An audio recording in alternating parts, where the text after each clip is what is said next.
আপনার ফোনের অ্যাসেসিবিলিটি সেটিংয়ের মধ্যে একটা ইম্পর্টেন্ট সেটিং লুকিয়ে আছে, যেটা আমরা অনেকেই জানি না, ইউজ করি না। সেটা হচ্ছে রিমুভ অ্যানিমেশন। কী কাজ করবে? ফাস্ট করে দেবে ফোনটাকে। যখনই কোনো সুইচে ক্লিক করবেন দুর্দান্ত পারফরমেন্স দেবে। কিন্তু কেন করি না? কারণ আমরা জানি না। তো চলুন প্র্যাকটিক্যালি কোথায় আছে দেখে নিই এবং তারপরে বিস্তারিত ব্যাখ্যা করছি শর্ট টাইমের মধ্যে। তো আপনি কি করবেন? আপনার ফোনের যে সেটিং রয়েছে সেই সেটিংয়ে যাবেন। যাওয়ার পর স্ক্রল করতে থাকবেন। স্ক্রল করতে করতে এক একটা কোম্পানির ফোনে এক এক রকম থাকে। এই ফোনটাতে যেমন অ্যাডিশনাল সেটিং, তার ভেতরে রয়েছে অ্যাসেসিবিলিটি। এবার আপনি দেখবেন আপনার অ্যাসেসিবিলিটি যদি ডাইরেক্ট থাকে, আপনি ডাইরেক্ট ক্লিক করে দেবেন।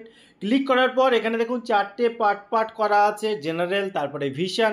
এই ভিশনের এখানে যখন আপনি ক্লিক করবেন নিচে দেখুন লেখা আছে রিমুভ অ্যানিমেশনস। এবারে দেখুন এখান থেকে ডাইরেক্টও করা যায়। ধরুন আপনি খুঁজে পাচ্ছেন না কোনোভাবে, তো আপনি কি করবেন? আপনার ফোনের সেটিংয়ে যাবেন।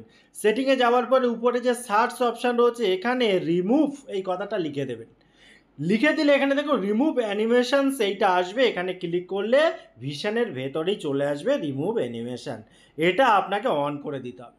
অন করলে কি হবে? এই দেখুন আমি যখন এই ক্লিক করি না, যে কোনো জায়গায় ক্লিক করছি, এই যে ক্লিক করলে যে একটা অ্যানিমেটেড হয়, মানে একটা মানে সময় লাগে, কিছুটা সময় লাগে।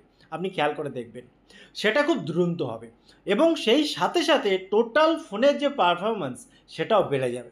এটা খুব সিম্পল একটা ব্যাপার, কিন্তু দুর্দান্ত ব্যাপার। আপনি একবার ট্রাই করে দেখুন, তারপরে একবার কমেন্ট করবেন যে কেমন ছিল ভিডিওটা। একটা লাইক করে উৎসাহ বাড়াবেন, এই বিশ্বাস রেখে শেষ করলাম ভিডিও। আবার দেখা হয় পরবর্তী ভিডিওতে। ততক্ষণ ভালো থাকুন, সুস্থ থাকুন। Bye bye.